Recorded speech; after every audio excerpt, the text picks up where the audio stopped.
I'd like to start off by saying welcome. This meeting will be recorded and posted to the Township's video website. You can submit public comment by email to glippincott@westrockhilltownship.org. We will take public comment till the end of the meeting, and we will read public comment prior to the vote at the end of the meeting, depending on what is appropriate. I'd like to welcome everybody to the July 20th, 2022 Board of Supervisors meeting. And I'd like to start off by pledging allegiance to the flag. I pledge allegiance to the flag, the United States of America, and to the republic for which it stands, one nation, under God, indivisible, with liberty and justice for all. Thank you. Okay. Is there any public comment on the agenda items? If so, please state your name and address. I don't see any. Okay. Announcements. We will be holding an executive session after tonight's meeting to discuss some personnel, real estate matters, possibly. Greg? Personnel and real estate and legal. And legal. Thank you. Okay, moving forward, next on the agenda is the consent agenda. Has anyone entertain a motion for approval of the consent agenda as presented? Would you like the, Mr. Chairman, would you like Mr. Lippincott to read the treasurer's report? I would. The treasurer's report for June 30th, 2022. The general fund, $1,246,598.08. Highway aid, $3,047.86. Open space, $1,343,662.62. Park fund, $39,938.84. The equipment fund, $18,859.18. Highway capital, $130.09. Street lighting, $38,447.97. The reserve funds, the general fund reserve, $428,287.10. ARP funds, $274,087.96. Open space, Manderfield, $41,438.74. Sewage maintenance, $184,644.91. Stormwater, $8,599.74, and the escrow funds, $2,333,181.26. Okay, thank you. And with that, I'll entertain a motion for approval of the consent agenda. So moved, David Collingwood. Okay, we have a motion made. All right, second it. All those signify by saying aye. Aye. Aye. Thank you. Motion carries. Okay, next on the agenda is confirmed appointment. Miss Brenda Phelan from the West Rockhill Historical Society, Heritage House.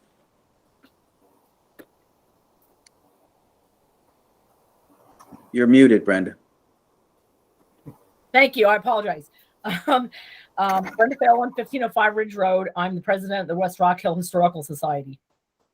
First, I want to thank the Board of Supervisors for giving me the time to speak this evening. The West Rockhill Historical Society believes that the taxpayers of West Rockhill may not be aware of some of the projects we have undertaken over the past 20 years since our establishment and what principles we uphold as an institution. The Historical Society is, of course, historical minded. That is our primary mission. What the taxpayers may not know is the Society is a 501c3 nonprofit organization made up of international members as well as non-residents and residents of West Rockhill. All our members are historic as well as civic and community-minded people. Some of the projects that we've undertaken over the last 20 years, we have championed the initiative to have Highland Park listed as the first and only West Rockhill Township property to be on the National Register of Historic Places. The Society has been involved with the Great American Cleanup since its inception. We have participated in the Adopt a Highway program for the last 6 years, cleaning one of the more dangerous roads in West Rockhill Township. We have sponsored a shredder event for the past 13 years to help residents and non-residents protect their identities. And we have sponsored an electronic recycling event for the last 8 years that helps keep the environment clean and helps to create employment for those in need. The Historical Society received the John Andrew Gallery Community Action Award in 2018 for placing Highland Park in the National Register of Historic Places. In 2019, we undertook our biggest project to date. The Historical Society leased what was then known as the James House from the Township after the regional police had vacated the premises in 2011. This was a huge undertaking and a daunting task because of the condition of this house. The house had been uninhabited for 9 years. The property was derelict and close to ruin. The Historical Society undertook the renovations necessary to have this facility become our headquarters, museum, and research center.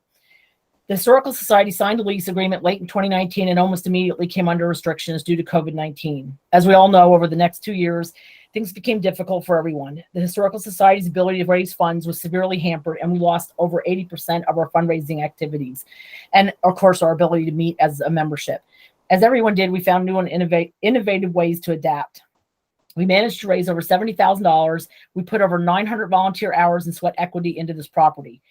The Historical Society developed a 5-year, 7-phase preservation plan, which included but was not exclusive to these items. We inspected, repaired, and/or replaced all major systems in the facility, including the electrical, the plumbing, the heating, the air conditioning, and the windows. This plan and our progress report, along with our funding plan and tax return, are turned into the township annually. The first major obstacle we had to face was the water that continually came into the basement. If the water situation could not be mitigated, the facility would be at risk in the future for anything stored or exhibited in the house, as you can see in that photo. An interior basement perimeter drain with commercial sump pump and battery backup was installed. The basement window and surrounding masonry was replaced. A moisture barrier was placed on the exterior basement walls, and a whole house dehumidifier was installed. This ensures that moisture throughout the house is now controlled and will protect not only the house, but any artifacts that we exhibit or store. With the basement moisture mitigated, heat loss now had to be addressed. All 17 windows needed to be upgraded. 17 Anderson Series 400 clad windows with UV protection were purchased and installed. A New York boiler system and fuel tank were installed, and all radiator supply valves throughout the house were replaced. The well pump and check valve had to be replaced. The air conditioning unit was inspected and was completed. All plumbing throughout the house was inspected and repaired, and if needed, it was replaced. To date, all major systems have now been inspected, repaired, or replaced and are functioning at optimal levels. And each of these systems are inspected and maintained on a yearly basis. Both restrooms were completely renovated with new flooring, shutoff valves, sinks, toilets. Faucets and fixtures were replaced in both the restrooms and in the kitchen. We installed an ADT whole house security system. The floor in the entrance foyer was replaced with new commercial tile. The exterior lawn sign was repaired, and West Rockhill Historical Society signage installed along with the Board of Supervisors approved Heritage House signage. An 8-section post and rail fence was installed between the Heritage House and Ridge Road. A period-correct historic outhouse from the West Rockhill Lichty Farm was relocated to the property and now sits behind the house. 3 triaxle loads of topsoil were donated and spread around the home to enhance drainage away from the building.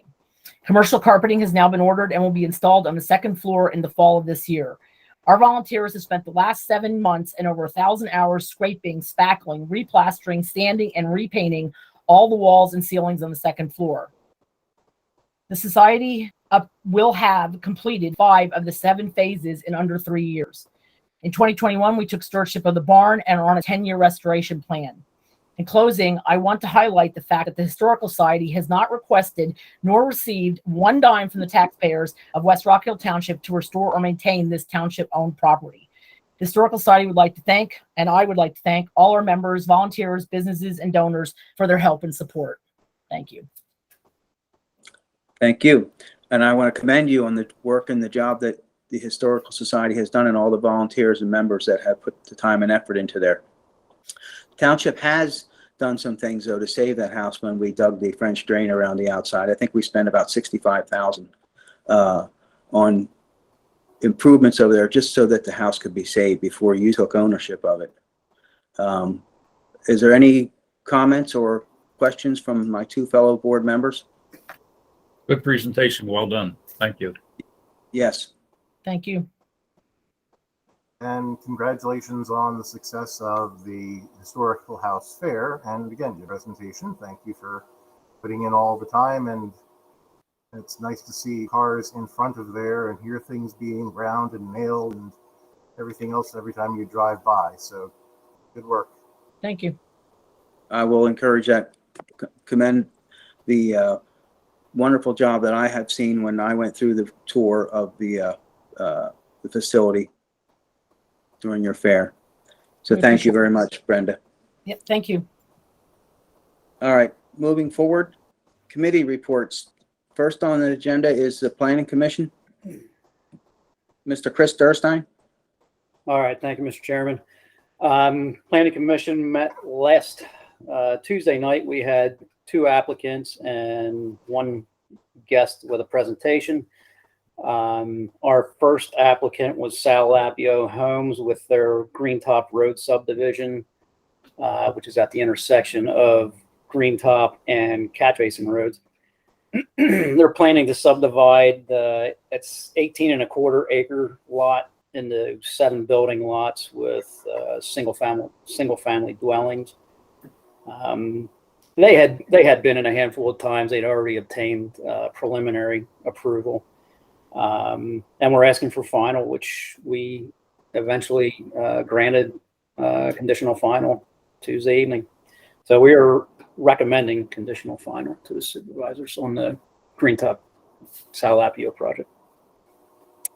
Any questions on that one? I have none.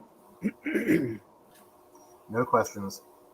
I attended the meeting, Mr. Durstein. Thank you.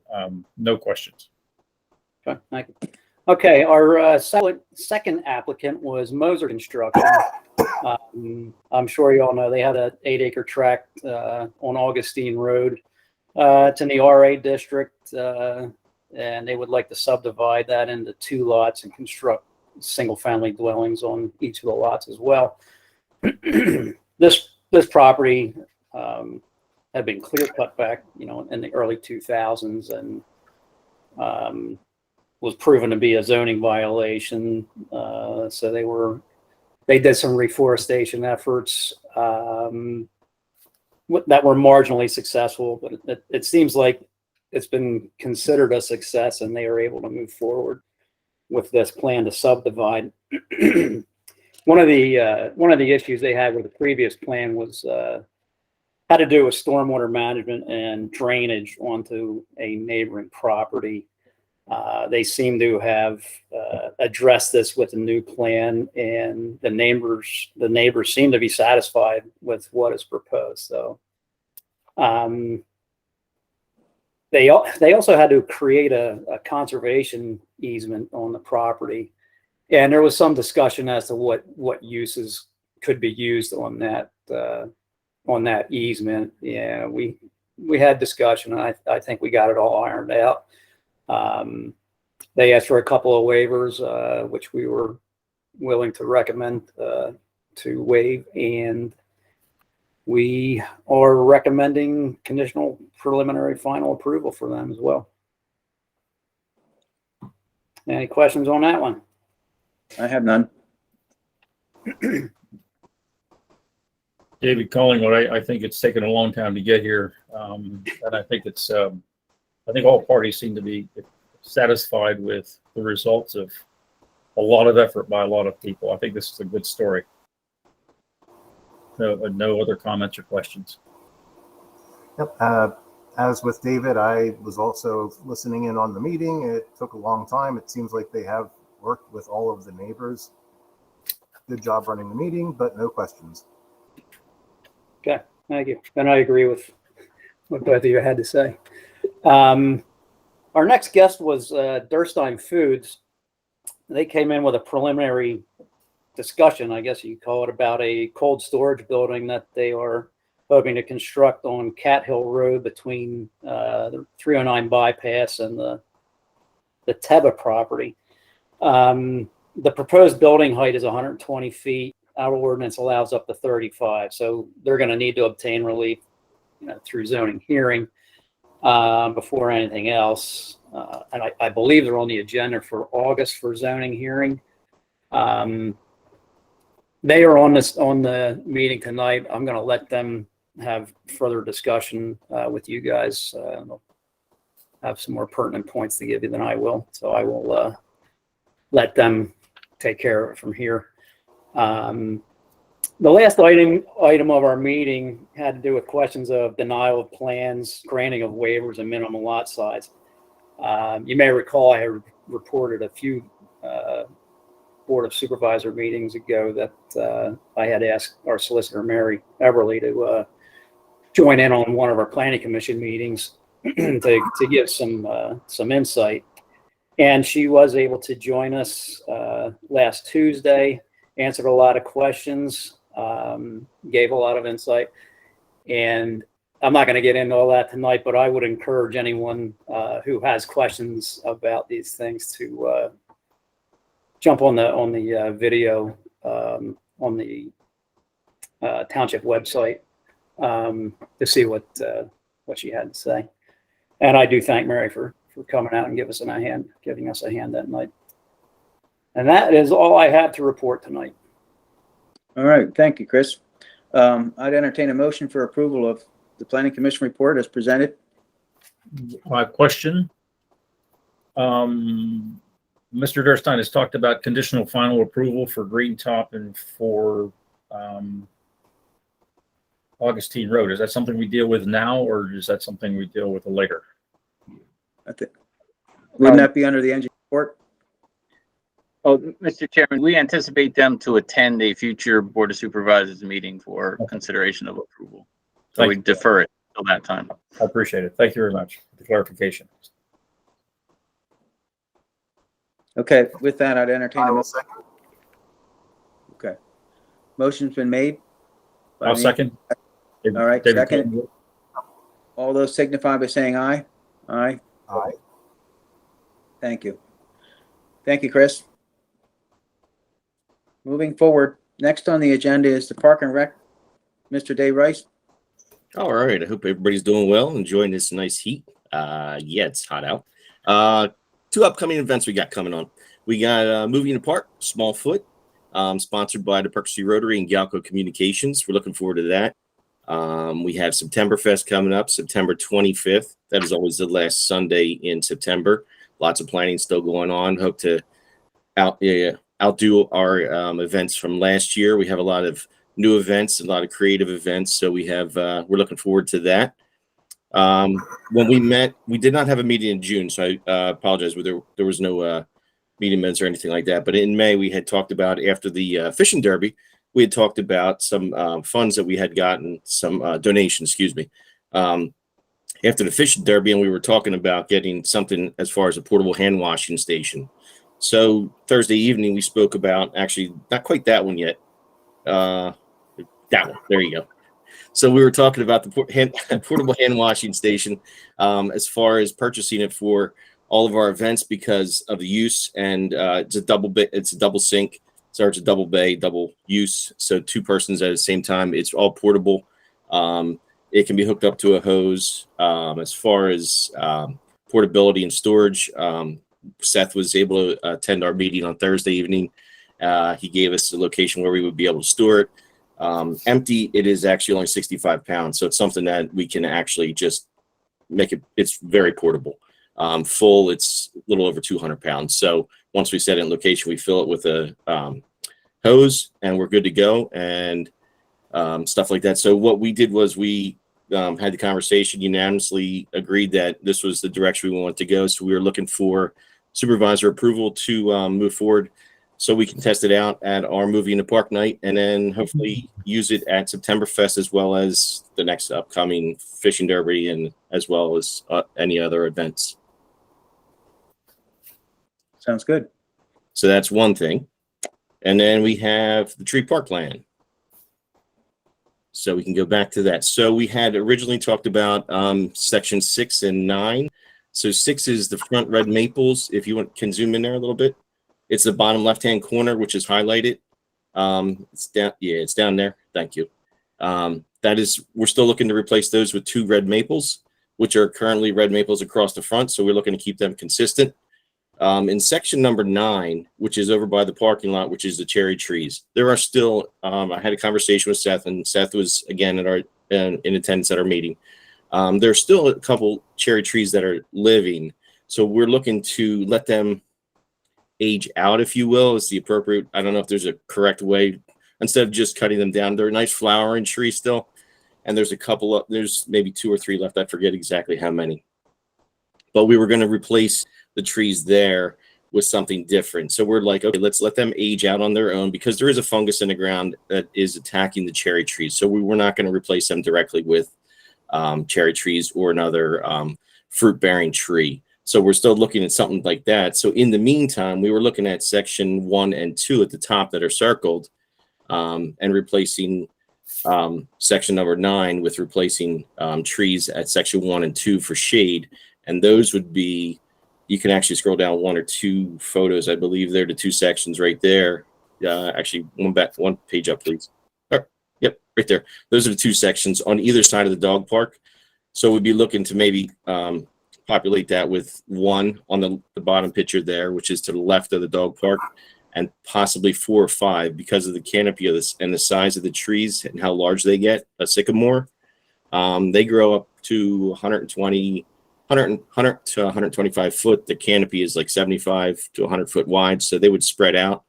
So we were kind of looking at something like that. We're going to officially present, if we get the approval to change from location 9 to 1 and 2 to plant sycamores to do that. I will provide all the costing out information. I have costs for the sycamores already. I just have to get the red maple costs, and the timing would be the fall of this year. So that's what we're looking to do in that place and point. Let's see.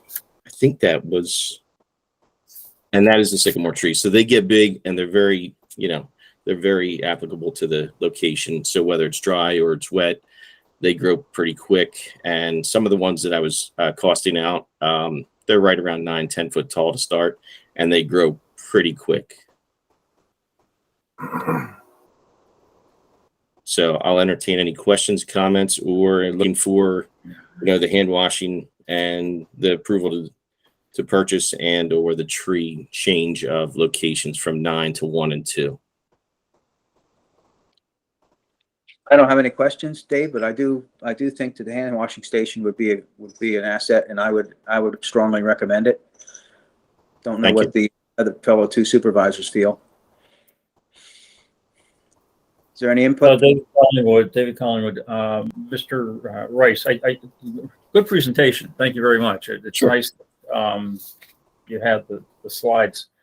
I think you're right. First of all, I think the hand washing station is an excellent idea, given what we've been through the last 2 or 3 years. It just makes sense. I think it holds 20 gallons, and it can take a reserve of 22 of gray water. So, yeah, I think that's a great idea, and I think keeping the trees consistent across the front, the red maples, is also a good idea. So once again, good presentation. Thank you. Thank you. And again, good presentation. I do like third one in a row. Great idea for the washing station, and good choice on the sycamores for the back, because they do well in drought, they do well in rain, and we all know that the back of the field gets rock hard in August, and you can sink up to your ankles in March and April. So that's probably the best kind of tree you're going to get to help in that area. And also they do pretty good at pulling water up and helping to dry it out. So good presentation. Thank you. Absolutely. Okay. All right. Officially, then I'd say I'd make a motion that we approve the purchasing of the hand wash station. Do I have a second? Second, David Collingwood. Okay. Thank you, Mr. Collingwood. All those signify by saying aye. Aye. Okay. All right, Dave, you got your okays and approvals, and thank you very much for the report. Absolutely. And so can we move forward for the change of location of the trees? So leave 9 in existence so the cherries can stay until they until they have their end of life, and move forward with section 1 and 2 with the sycamores, so I can present next month with a presentation of. Yeah, I'm comfortable with it. Any input from the fellow 2 supervisors? Sounds good. I'm fine with it, as I've already said. Thank you. Okay.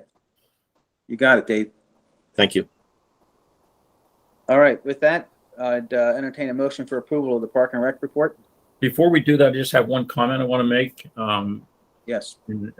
Just if Mr. Rice, if you could possibly just try to meet the Friday deadline of getting material to us, because I mean, I think this time we had over 125 pages of material that had to be reviewed, and it just came in late on a Monday, and I know we've talked about this before, but I don't know if you want to consider moving your meeting to the fourth Thursday of the month. I know you're right up against the Board of Supervisors meeting where your meeting is right now, but if you could just maybe work a little bit on trying to get things to us a little faster, that would help. Just a request. Sure. How about Sunday, Saturday? Can we get that? I think we've been holding everyone else to noon on Fridays prior to the Board of Supervisors meeting. That's kind of tough when you have a meeting Thursday night. This is exactly right, and this is why I Yeah. suggested maybe they think about changing the meeting as well.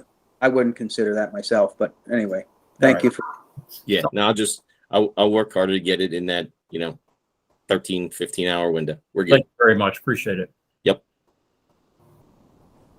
okay, thank you, Dave.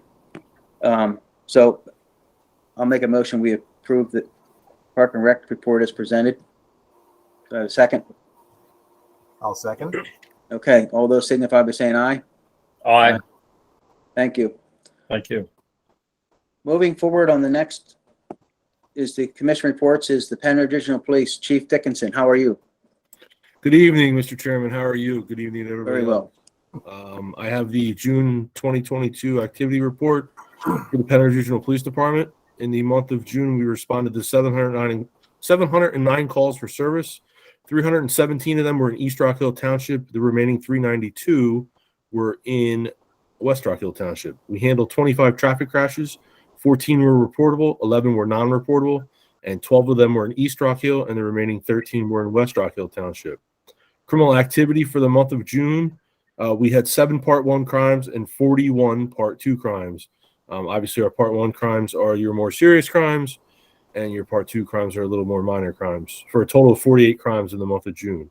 Reported incidences in reported crimes in East Rockhill Township: 1 domestic assault, 2 theft reports, 1 motor vehicle theft, 2 frauds, a DUI, 1 disturbance, 4 harassments, and 8 ordinance violations. 3 of them were dog law violations, 2 fireworks, 2 nuisance law violations, and 1 solicitor complaint. In West Rockhill Township, we had 1 assault, 1 burglary, 2 motor vehicle thefts, unauthorized use of a motor vehicle, 3 reports of frauds, 1 criminal mischief to a vehicle, 1 investigation involving a firearm, 2 narcotics complaints, 4 harassments, another 4 disturbance calls, 2 trespassings, 1 terroristic threats, and then we had 7 ordinance violations in West Rockhill Township. 1 was for fireworks, 2 dog complaints, 2 nuisance complaints, 1 soliciting, and 1 dumping complaint.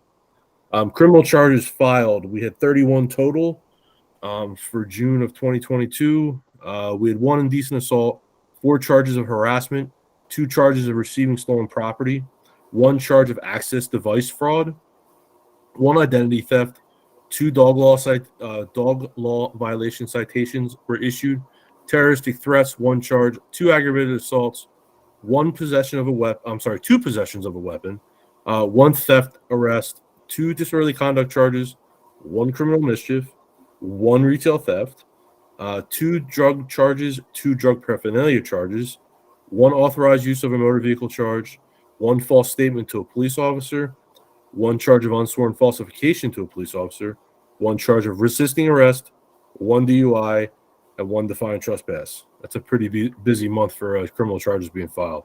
Other police activities in June of 2022, we had 161 traffic enforcement details, issued 21 citations, 28 traffic warnings, 5 school checks were conducted, 95 park checks, 13 foot patrols, and our officers attended 86 hours of training in the month of June. For the year total, 4,577 calls for service, 144 accidents, 216 criminal offenses, 98 criminal charges were filed, and our officers have attended 846 hours of training so far in 2022. And that, Mr. Chairman, is the Pennard Regional Police Department activity report for June of 2022. Thank you, Chief. Is there any questions for the chief? Comments? I have none. Okay. Thank you, Mr. Collingwood. All right. No questions, I'll and enter- good job on a busy month. Yep. I'll entertain a motion for approval on the police report as presented. So moved, Dave Collingwood. Okay, motion's been made. Seconded by Mr. Hal Sherman. Sherman. Thank you. All those signify by saying aye. Aye. Motion carries. Thanks, Chief. Thank you, gentlemen. Actually, Next Mr. on- Chairman, Yes. before we get to Sue Clark, I have a quick apology. Last meeting, we were supposed to work on the the Holiday House Board. I spoke too quickly. We do not have a July meeting, so we didn't have a meeting to give you the information that you requested. We are working on it, but since we can't have a meeting without having the advertising, sorry for that. We are working on it. Okay, So thank we you. don't have a report. Thank you. All right, moving forward, the next on the agenda is the tax collector's report. Suzanne Clark. Good evening. Good Okay, for our July collections for this month, annual taxes $11,720.26, and 21 interim tax bills of $151.69. That's all I've collected for the month of July.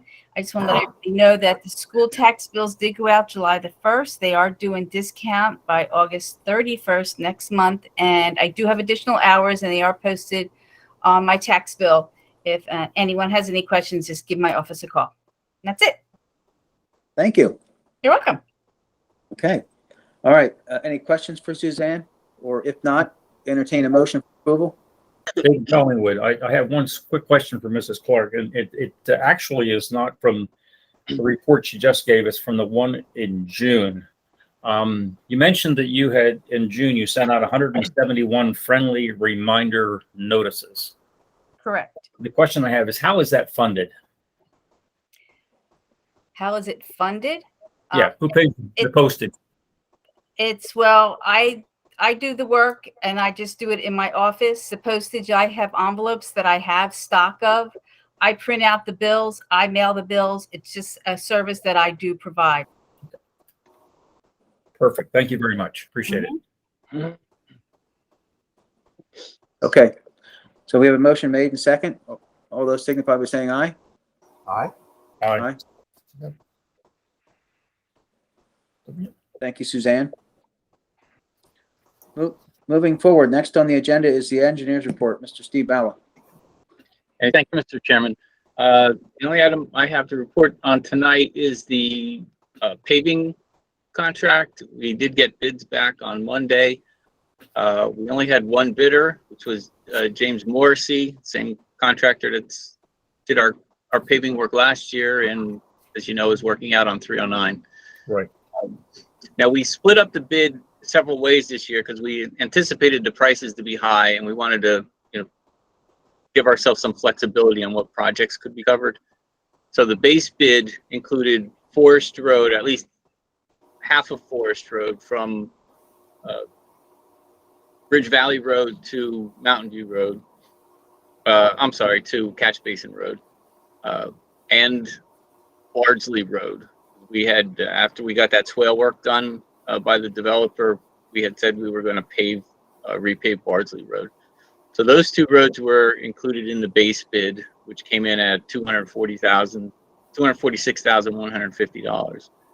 The other road that we had anticipated doing this year is Washington Avenue.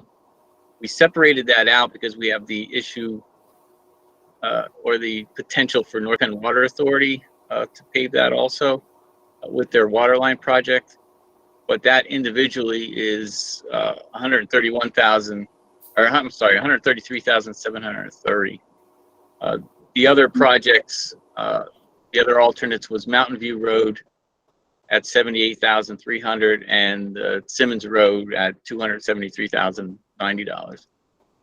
After reviewing these with the manager, what we're recommending is for the township to award the base bid plus alternate one, which is Forest Road, Bardsley Road, and Washington Avenue. And that would be subject to the township working out an arrangement with North Penn Water Authority on Washington Avenue. And those two, the base bid plus alternate one, totals $379,880. Okay. Anybody have any questions for Steve regarding that matter?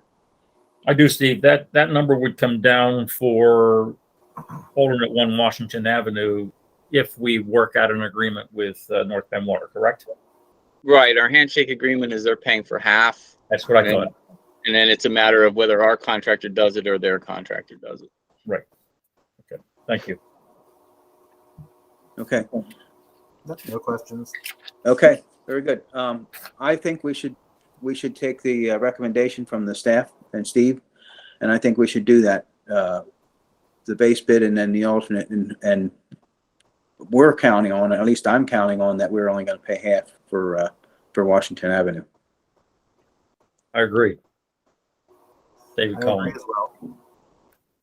Okay, so I'll make I'll that make motion. that. All right, Make David, that. you Whatever. made it. I'll second it. All right. Motion's been made, seconded. All those signify by saying aye. Aye. All right, Steve, thanks. Okay, that's all I have. Unless there's any other questions. I have no other questions. No further questions. No All further right, questions. I'll entertain a motion for approval of the engineer's report as presented. I'll move to approve the engineer's report. Second, David Collingwood. Thank you, gentlemen. All those signify by saying aye. Aye. Ayes have it. Moving forward, next on the agenda is the solicitor's report. Mary Eberly. Thank you very much, Mr. Chairman. There's two items on the solicitor's report. The first item is the Montai Resolution. You reviewed the plan last month, and we prepared a resolution. We sent it to the applicant. The applicant had some changes, and they've changed since it's been in your packet. So if I could just go over those with you very briefly. Okay.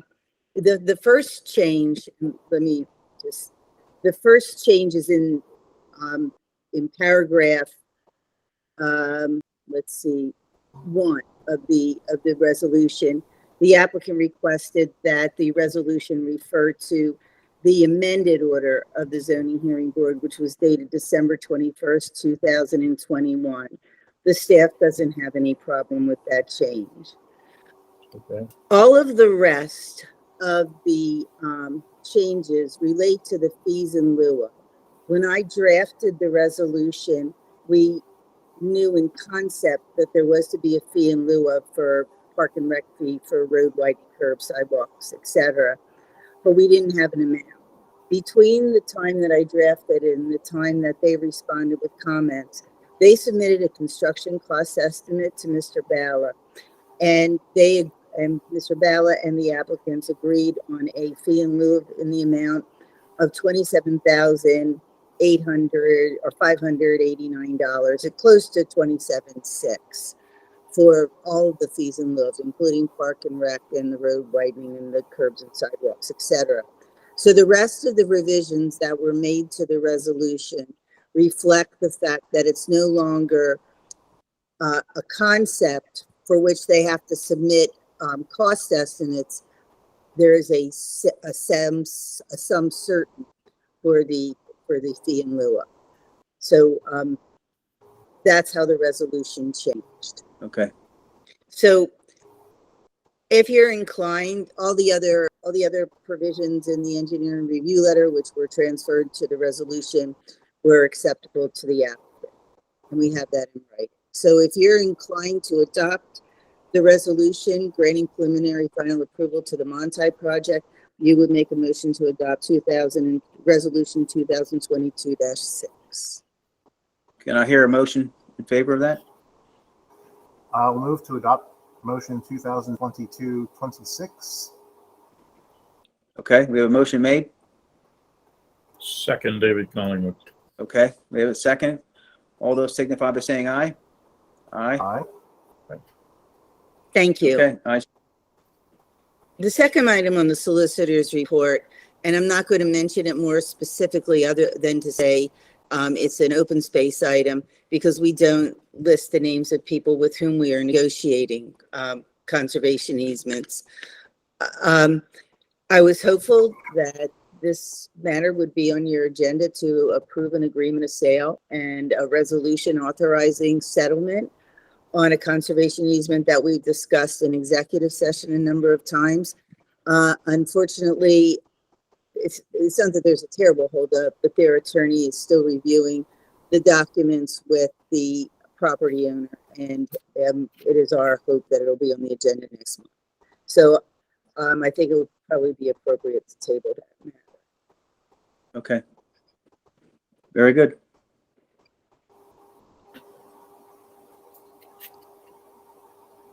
I make a motion, we table it. Second, David Collingwood. All right. Motion's been made and second. All those signify by saying aye. Aye. Aye. Anything else, Mary? That's all I have for the board this evening, Mr. Chairman. Okay, thank you very much. All right, I'll entertain a motion for approval of the solicitor's report. So moved, David Collingwood. Thank you, Mr. Collingwood. Second. I'll second the motion. Thanks, Hal.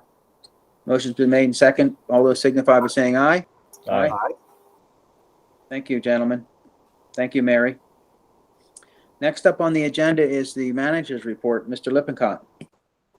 Thank you, Mr. Chairman. The first item is Durstein's Foods Zoning Hearing Board 2022-1.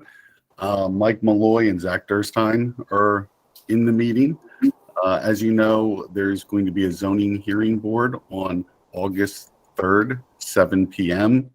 at Tylersport Fire Hall, which will be open to the public, where the zoning hearing board will hear for a variance of 120 feet of this building. It's on the display there. And I wanted them to give a brief overview of the project so the board can make a determination if they wanted to remain neutral or if they wanted to oppose the project to the zoning hearing board.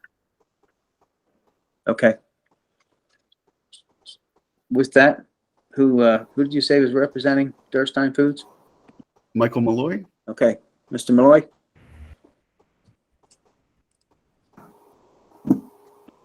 Welcome. Can't hear you. Can't hear him. Nope. I know Zach's on the call. Zach's muted, I think. Nope. There's Members of the Mike. board, this is Mike Jagner with Full Engineering. Yeah. I think we'll wait. I think Mike is trying to get back in. I'm here. I'm happy to start, guys. This is Zach Durstein. Okay. I can get started without Mike. Mike, whenever you join, let me know if you need to add in. But thank you for allowing me to present to the board tonight. I appreciate it. Again, my name is Zach Durstein. I'm from Durstein's Food Service Distributor over here in Sellersville on State Road, right across the street from Rockhill Home, right next to Harley Davidson. Been here since 1995.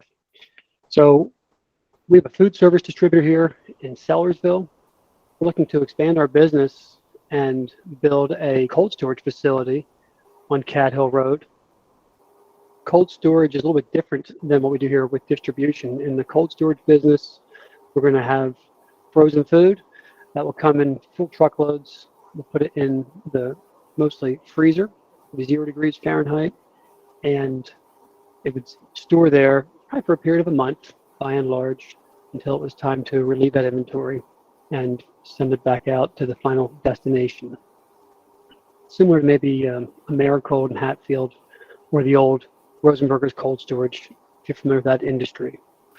The need for the height variance, the cold storage business has changed over the years, and there's not a lot of guys that want to work in 0 degrees or 20 below zero.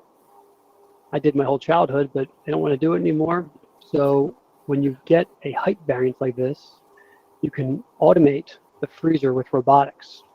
You can do that through shuttles or cranes, and the height is what allows the automation to achieve the required results. It's difficult or impossible to use that automation in a lower building. So the taller building allows you to do so and would give you the ability to provide that service of cold storage. Without that, you really can't. It's difficult to be competitive in the cold storage industry. I included 2 letters on the information we submitted to the township. One was a letter of recommendation from the Port of Philadelphia. The second was a letter of recommendation from the Sellersville Fire Department. I talked about them about the project. We work closely with the port, bringing food in from overseas, and I wanted to talk to the fire company as well about the height variance. We intend to start with a phase 1 of the building, which would be not a full build out. If we're successful in the height variance and we can automate the freezer, I would anticipate as few as 15 employees for phase 1, and full build out might have 45 employees. If we have to move forward without a height variance and we have to do manual warehouse storage, we anticipate maybe 30 employees for phase 1 and maybe up to 95 employees at full build out. Currently, we do some cold storage here in Sellersville, and that business runs from 7 a.m. to 4 p.m. Could potentially go 24 hours, but we're doing our best to keep it during the daytime hours. It's a little bit easier to manage that way.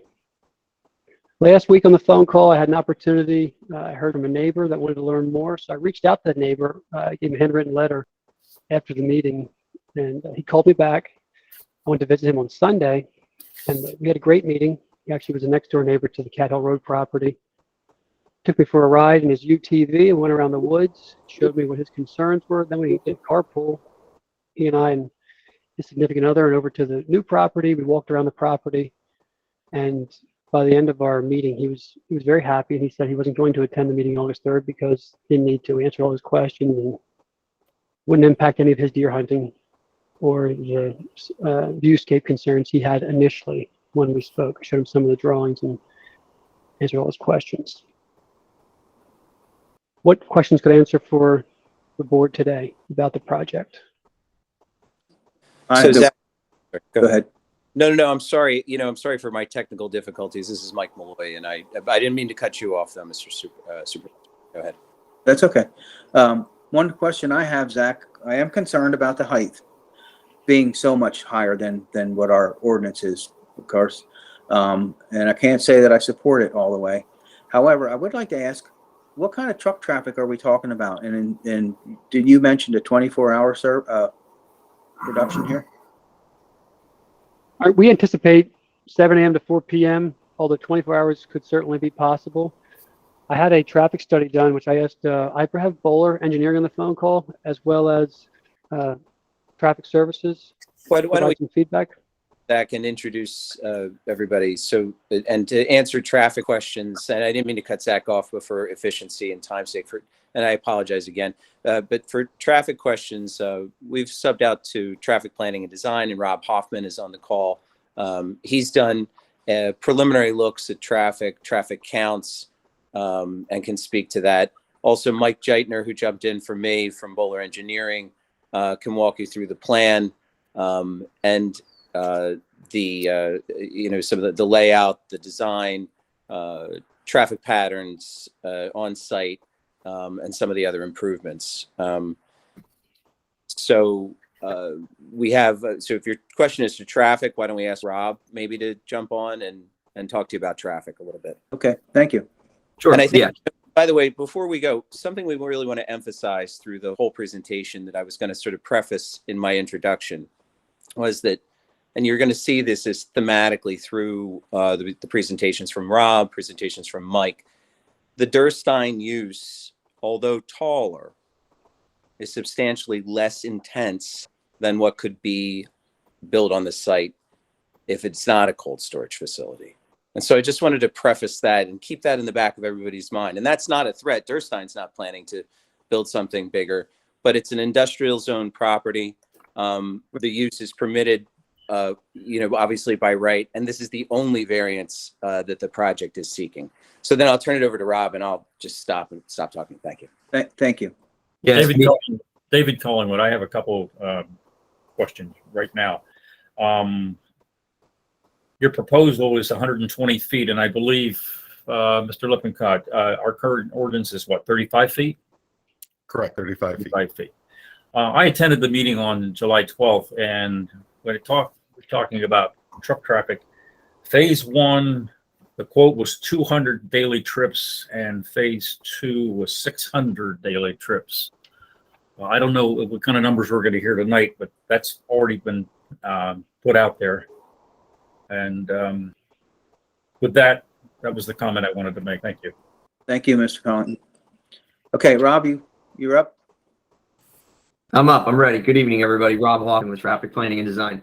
And yes, Commissioner Collingwood, your numbers are correct. The phase one of the project would result in approximately 200 trips per day. And I believe there's a question with respect to what the truck traffic looked like for that. The initial phase one would be, out of those 200 trips, 70 would be truck trips throughout the course of the day. So that's an in and an out. So basically that boils down to like 35 trucks per day. The phase two is just a little over 631 trips to be exact. And again, with respect to truck trips, out of that 631, 220 would be truck trips, or 110 trucks per day.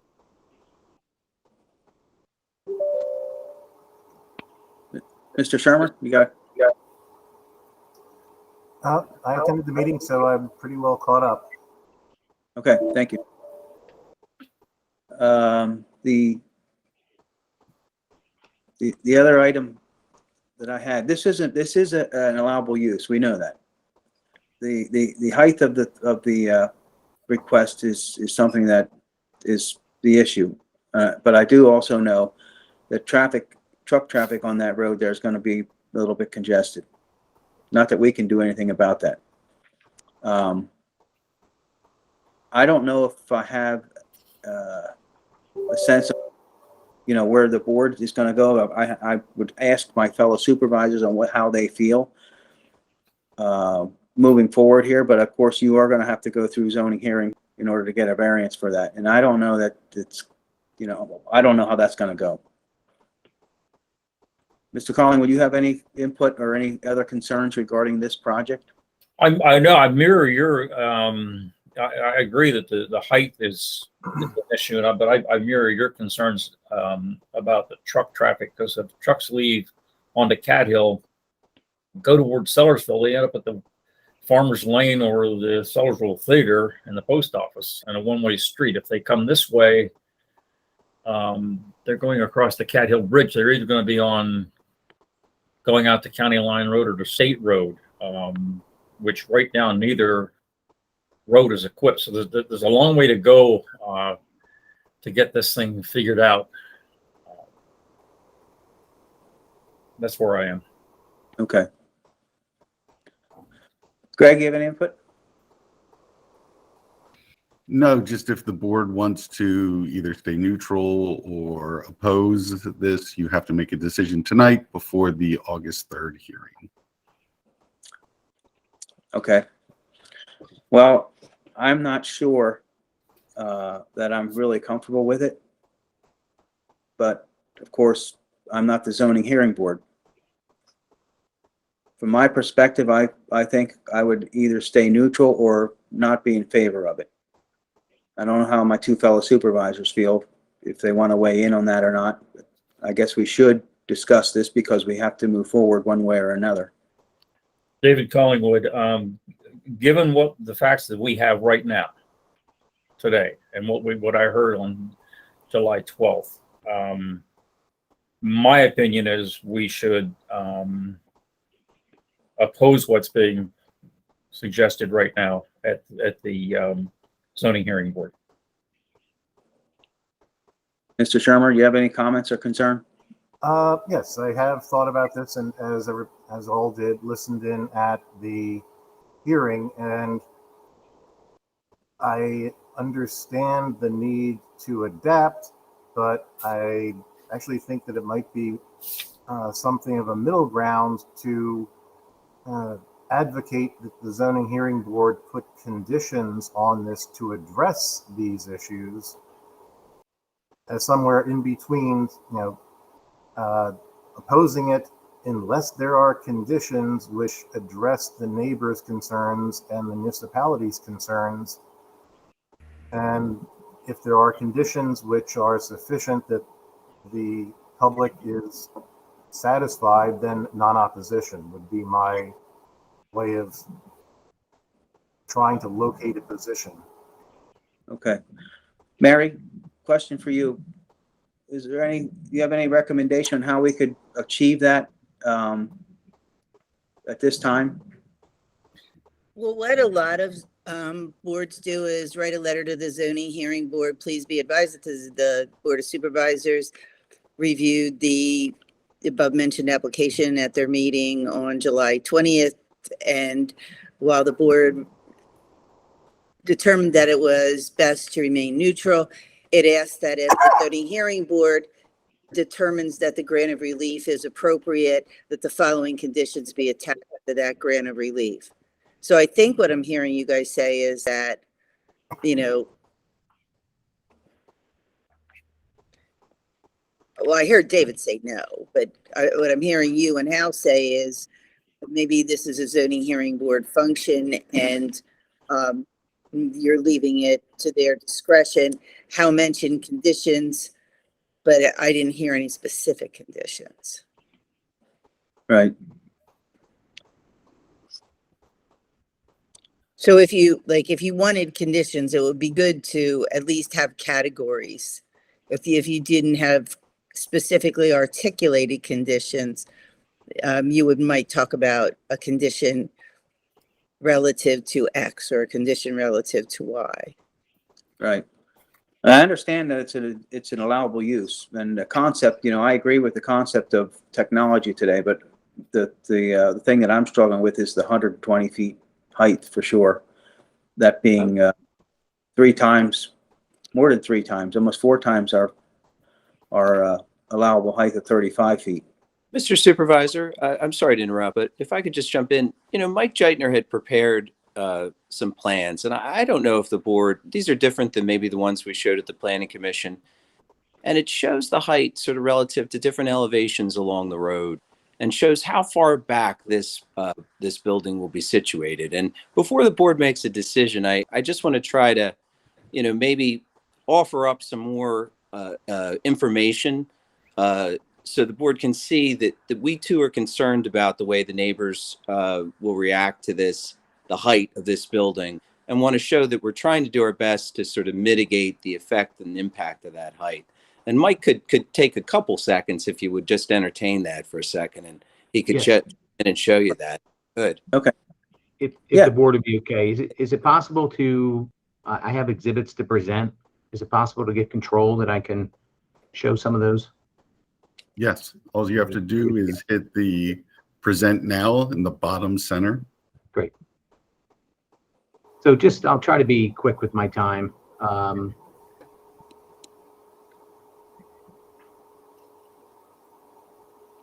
So this is the plan that was, oh, hold on. Okay. Can everybody see that? Mm-hmm. Okay. So this was the plan that was presented or submitted to, and I just want to note to the board, you see really the phase one is kind of the darker area, then the phase two is the full build out is the shaded area. We're starting with about 40 acres, but when we start taking out environmental constraint areas, wetland areas, floodplain areas, we really get down to almost half of that 40 acres. So from a development standpoint, we have about under a 300,000 square foot building here, one access point. Rob talked about the truck traffic.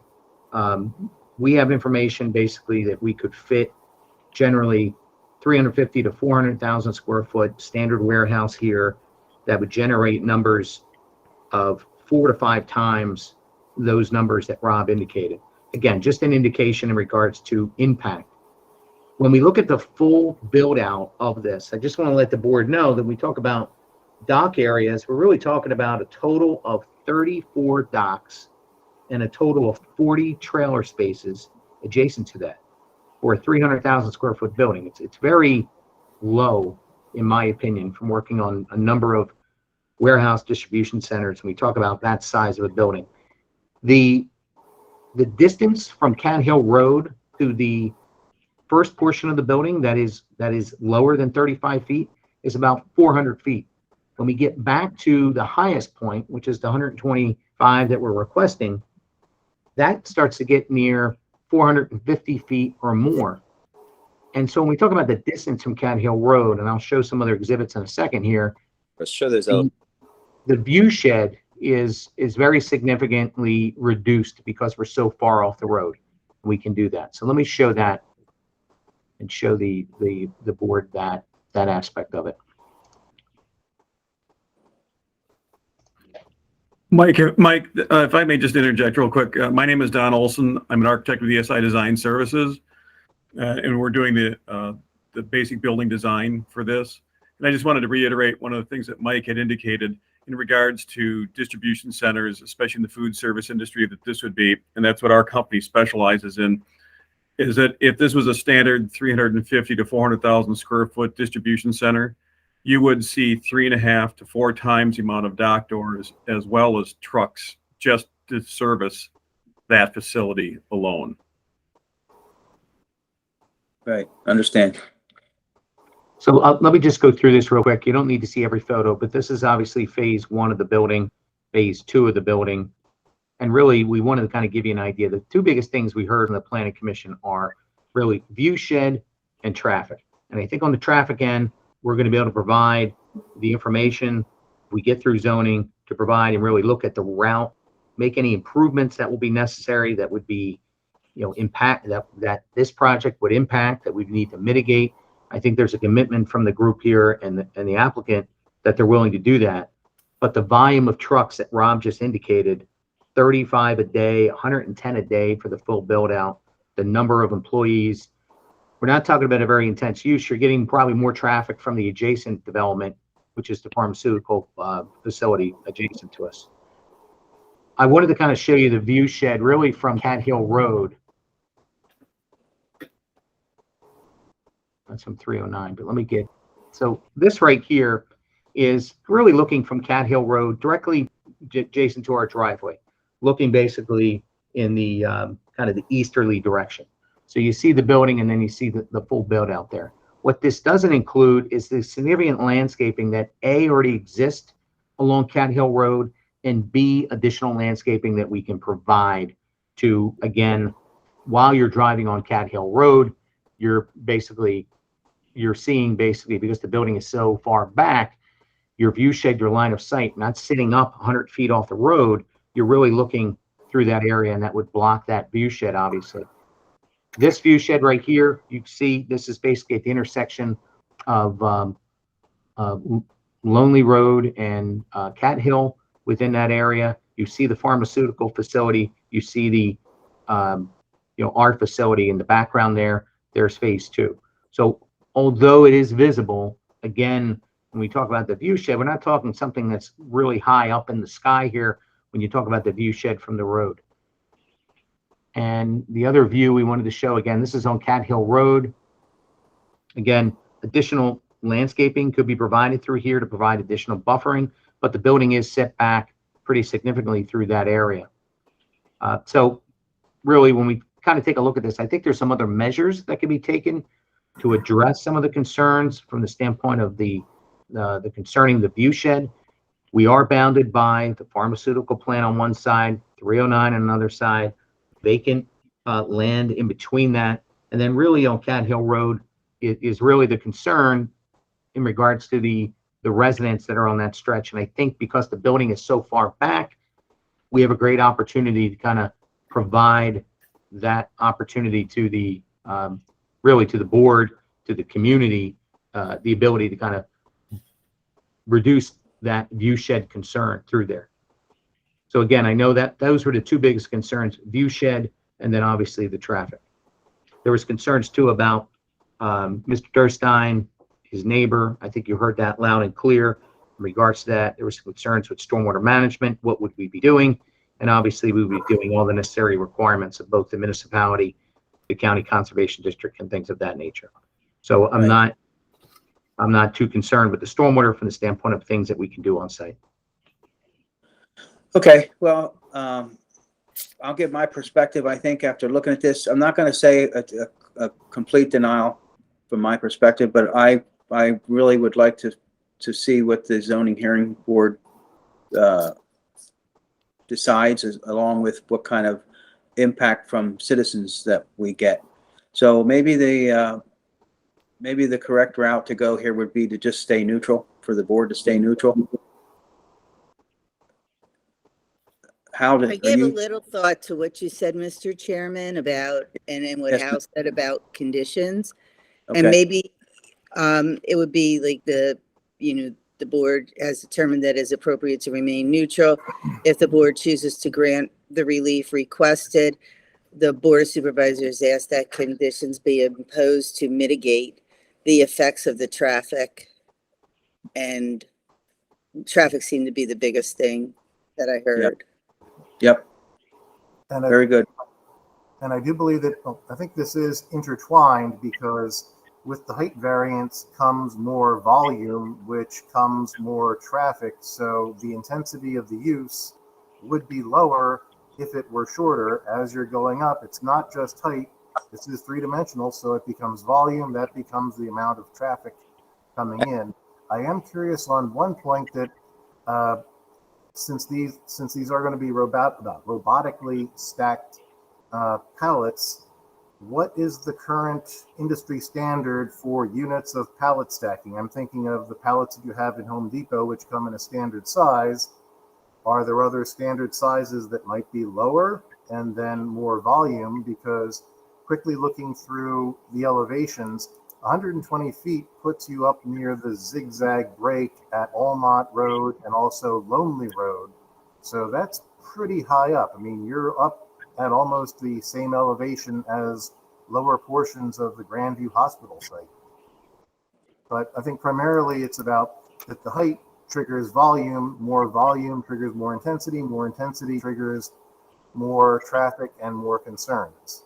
If I could jump in for 1 second and allow Mr. Durstein to respond to some of those comments, Mr. Supervisor, because while it may seem logical and that the height would drive more volume, I think Mr. Durstein's business model changes with height, and so he can explain products are stored longer, and so you might have less volume with more height. But let Mr.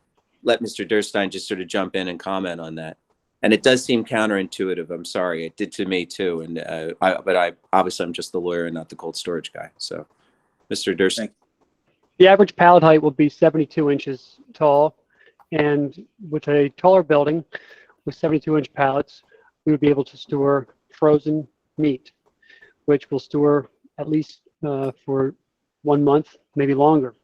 If we go to a lower building, lower buildings in the cold storage business have more activity than tall buildings, so we'll need to generate more revenue per pallet position for the same amount of cost. So we would then most likely go into produce. Produce turns, because of shelf life, usually 3 times a week or 5 times a week. Produce turns much more often and would have a lot more activity. So I would say that my plan is taller building, we'd have less activity because of the nature of the product. Frozen products don't turn nearly as often as refrigerated products. If we build a lower building, we'll have to turn the inventory more quickly. The other thing I wanted to mention I thought was interesting, while I have the mic, I asked I asked to have a traffic study done on other uses other than cold storage. And we said phase 1, around 200 trucks, phase full build out, around 600 trucks. Potential fulfillment center, if it was, let's say, an Amazon, I asked the traffic study company do the same study for that use, and that was 2,576 trucks. So quite a bit more for a different business that might want to come into the same locations. I thought I should at least share it with you. I thought it was interesting when I got the study back, and share that slide if you want to see it. I don't need to. Thanks, Zach. Sure. I do understand it though. I tend to think that maybe we should go Mary's way. Recommendation of a letter if there was relief granted, that we would have some negotiating power with the applicant on traffic issues. I just to be clear, I wasn't talking about negotiating power. I was talking about you were requesting that the zoning hearing board impose conditions. Is that Okay. the thing? Okay. Yep. That's what I'd like to go. That's the route I'd like to go to see what happens here, if that's okay with Mr. Shermer or Mr. Collingwood. Agreed. Okay. Mr. Collingwood, is that okay with you? Yeah. When I first made a statement, I said my opposition was as this project is proposed right now, meaning that with change, anything's possible. So yeah, I'll go along with that. All right. Thank you. Mary, you need a motion made and seconded for that to happen?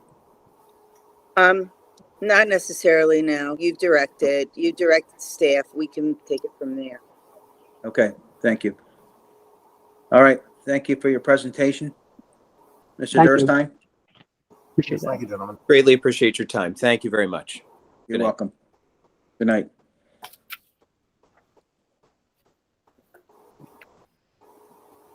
Okay, Greg, moving forward.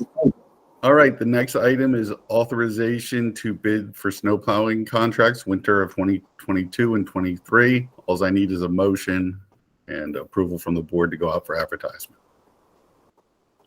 I'll make that motion, Dave Collingwood.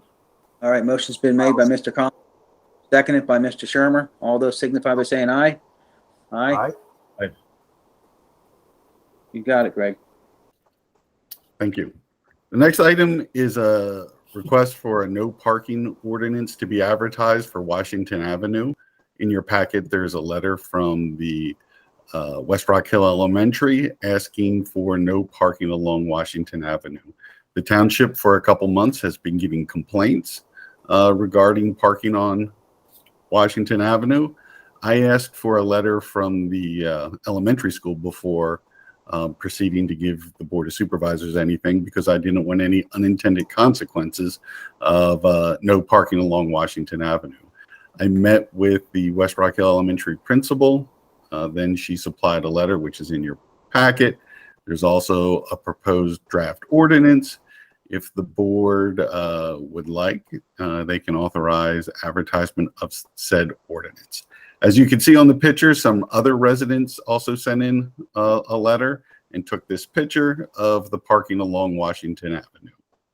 The buses are having difficulty pulling out where those cars are parked and vans are parked, and we've had a lot of parental complaints as well.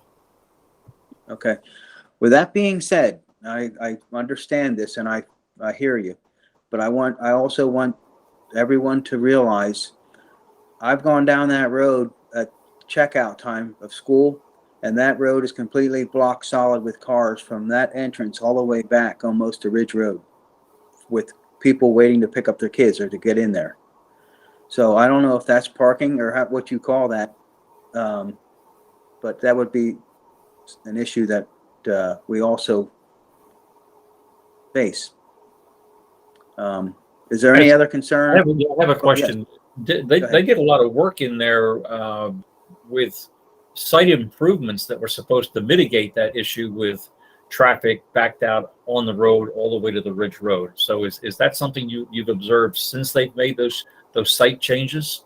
Not quite the Ridge Road, but I have seen cars backed out on the Ridge Road. The new parking lot was finished when, Steve? That's what I was just trying to think while they were talking, but it was late in the school year until they had it Maybe. mostly. Yeah, I might have viewed that before that parking lot was finished, Mr. Collingwood. All right. Yeah. I don't think it takes care of 100% of their issues, but I do believe it improved it. Yes.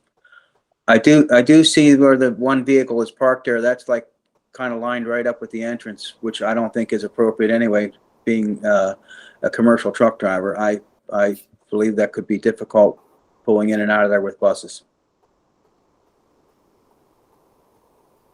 So this ordinance would be from 8 o'clock until 4:30 p.m. during when school is in session, and I assume that's from end of August until the spring of the year. They don't have a summer school there. And the parking, even though this photograph shows sidewalks on one side, the parking will be restricted on both sides of the street, correct? Correct. And we also then had an email later on, which I forwarded to the board after the packets were done, from a resident that was complaining about parking on all sides. I saw that, yeah. So Yeah, do we have, I was going to say, do we have any correspondence from residents that are not in favor? No, we are not. I know that the principal went and met with those neighbors to offer them parking spaces in the parking lot if they had trouble finding parking spaces for events or picnics or whatnot, that they could use the parking at the elementary school. Okay.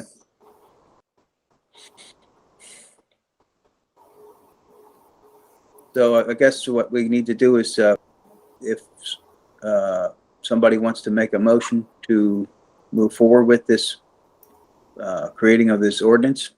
Well, I did have one clarification or change, that the ordinance says it's during the entire month when school is in session. Might be easier to narrow that down to weeks when school is in session, because I'm sorry. I'm looking at, it's the first page, I believe. It just says that during months when school is in session, if they don't start until late August, then I would say during weeks when the school's in session, it makes sense. But if it's beginning of August and they don't start for 2-3 weeks. I wouldn't say weeks. Upon further reflection, maybe it's better just to say when school is in session. So it doesn't count for Friday, Saturdays and Sundays, that it wouldn't count over Christmas vacation. I think just saying when school is in session solves the problem without overkill. Makes sense. I like it. Makes sense is right. Okay, do I hear a motion regarding that matter? A motion to advertise, approve and advertise, correct? Advertise the ordinance for a public hearing next month. Exactly. Okay. I'll make that motion, David Collingwood. Okay, thank you, Mr. That motion, Al Shermer. Seconded by Mr. Sherman. All of those signify by saying aye. Aye. Aye. Okay, Greg, Thank you. you're welcome. That's all I have. Okay. Moving forward on the agenda, old business. Anybody have any old business they want to discuss? Actually, I do. One quick point, which I forgot to put in under consent agenda. I know we mentioned this a little while ago. We had a fire commission meeting, which is up if anybody wants to review it. But I did want to, since the chief does read off the work that the Penridge Police does, did want to mention that we do have 4 fire departments which serve West Rockhill, Sellersville, Telford, Tylersport, and Trumbarsville and Tylersport. And just because we wanted to mention, because they're all looking for more people to come and help, but Sellersville responded to 19 incidents in West Rockhill. Telford didn't get the numbers in. Trumbarsville had 2 incidents. Tylersport had 2 incidents. And I just want to make sure that we remember to thank the fire companies which provide our fire coverage. That's all. Okay, valid point. Thank you, Mr. Shermer. And anyone that does want to look at the emergency services report, that is listed there, right, Greg? Yes, that's under the consent agenda portion. Yep. Okay, thank you. All right, any other old business? Any new business? If we could just jump back 1 second for the old business, I'm sorry. Mr. Lippincott, status of the arm mower, is it up and working? The arm mower is up and working, and it has been out on various roads in the township. Appreciate that. Thank you. Okay. Moving forward then to any new business anyone wants to discuss? I have none. I have none at this time. I have none. Okay, moving forward, any public comment? Greg, you see anything? Yeah, there is two here. I'll read the first one. It's from John Romeo. Please find an industrial area more suitable where heavy commercial truck traffic already exists. Food storage does not sit idle and commercial trucks will be in and out 24/7. The sound of truck traffic will echo through the area and nobody wants it. As for the height, be reasonable, and there is nothing like that in the area. This will be an eyesore to our beautiful country landscape. That is the first one. The second one is Tony Bogner would like to speak. I got an email from him. Okay. Tony, if you're there? Thanks, Mr. Chairman. Are you here? Yes, go ahead. Okay, I hear you. a couple comments. First of all, Jay, I thank you for your comments and in regards to the frozen storage facility. David, and I thank you for bringing up about the truck traffic. I'm a little confused because I was at a planning commission myself, and now there's hours of operation from 7:30 to 4, which wasn't discussed. But as far as the going in front of zoning, usually an ordinance, going in front of zoning is a hardship to the property owner. And that project could be proposed at any other location in the township and outside the township. So that's my comment with that. And then also too, in regards to the hours of operation, reefer trucks don't operate under hours of operation. And Jay, I think you know that. So I've been along State Road and their trucks are sitting, waiting to be unloaded out there. And where are those trucks going to sit? On Cat Hill Road, waiting till the facility opens to unload those trucks? I don't think so. So that's my comments. Thank you. Hopefully I was under 2 minutes. Thank you, Mr. Boger.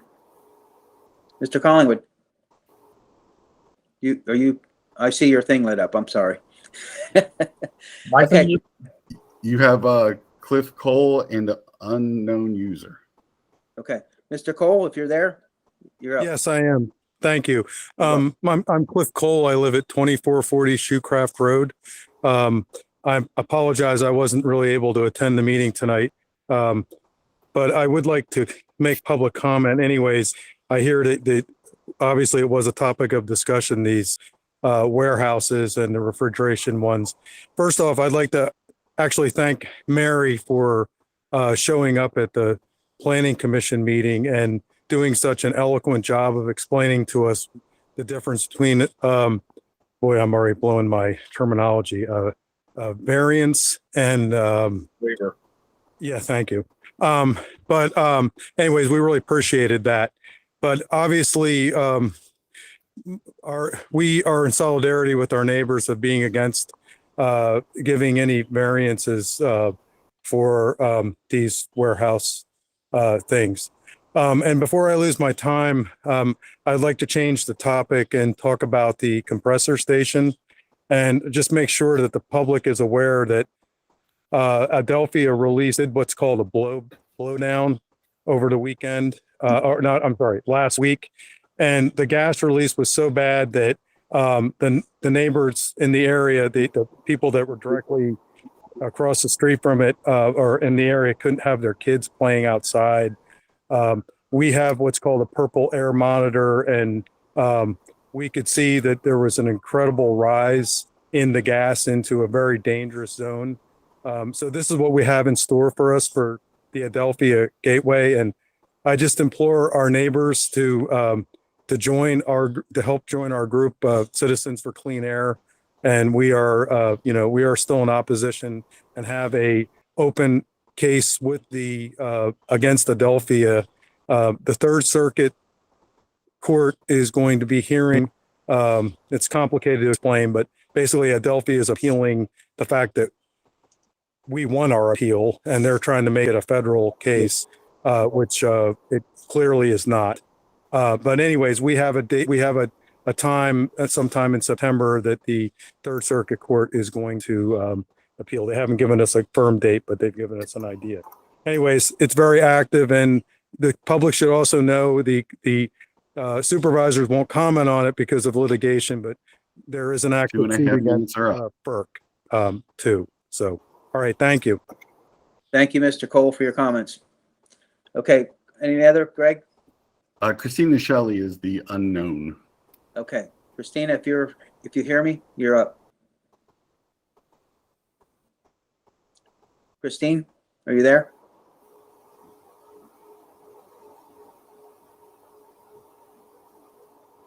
Hello? Christine, if you hear me?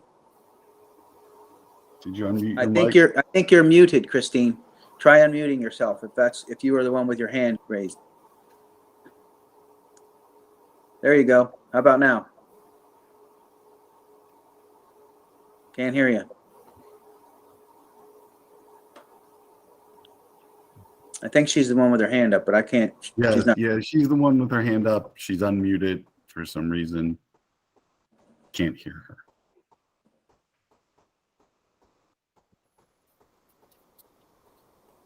One more time, Christine.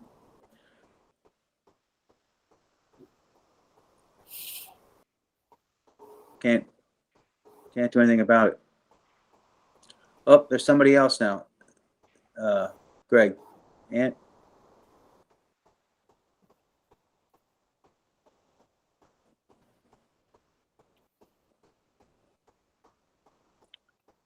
is that Anthony again? Tony again. Tony, you're muted. Now you're off. Yes. Yeah, can I Go ahead. I have to tell you this is the problem with the Zoom meetings. If they're in person, we don't have these issues. That's all I have to comment about. Thank you. Hello? Can you hear me? Yes, I can hear you now. Okay, sorry. I'm going to walk in the other room. Okay, I had to call on the phone. that's fine. Okay. Thank you for waiting and for taking my call. Christine Shelley, 50 Wayland Road. I have two quick comments. I was not able to attend the meeting about the Green Top Road project, but I just want to continue to say I'm a little dismayed thinking about the traffic and the road size, and also the fact that they're being given waivers to use smaller pipes than are standard. You wouldn't let them, I can't remember the name of the pipes, the 16 or 18-inch pipes that go under the road for the wires and everything, that they're allowed, I forget the piping name, but anyway, that they can use something smaller on the actual lots, and yet when people buy those houses, they're not going to know that the pipes under the encasement pipes under their houses are going to be different from what's allowed on the road. They want to use not concrete, but I don't know, PVC or something. I just wanted to make that comment about the Green Top Road. And also Cliff already let everyone know that Adelphia did not give notice to the neighbors as they are supposed to. They're required to give the neighbors within a half-a-mile radius of the compressor station site, and we live 1,400 feet from it, that they were going to be doing work up there, venting, and they had an actual blowdown, and I got to experience that, and it was awful. I got sick, my son got sick, and the neighbor who lives across the street got sick. We got sick, dizzy, headachy. It was awful, and that is a blowdown, and now I know what a blowdown event looks like, and I can't sleep at night.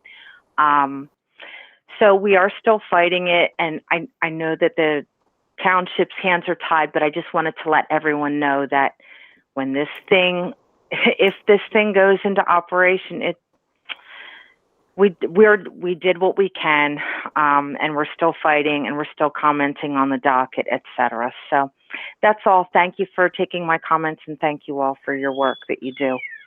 You're welcome, Christine. Thank you for your comments. And Greg, you can look into that for us, would you please, on whether they notified the residents or not, please? Okay, I can reach out. Adelphia did notify us after the fact. They sent out letters on Friday that we received on Monday.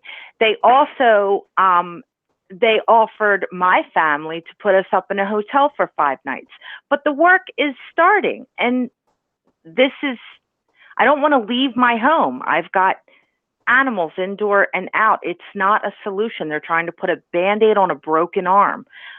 They did not construct this thing with electric compressors, which would have alleviated a lot of the complaints that we're currently having, and they're not even up and running. They're just trying to do the commissioning work to get them running. But they are in non-compliance.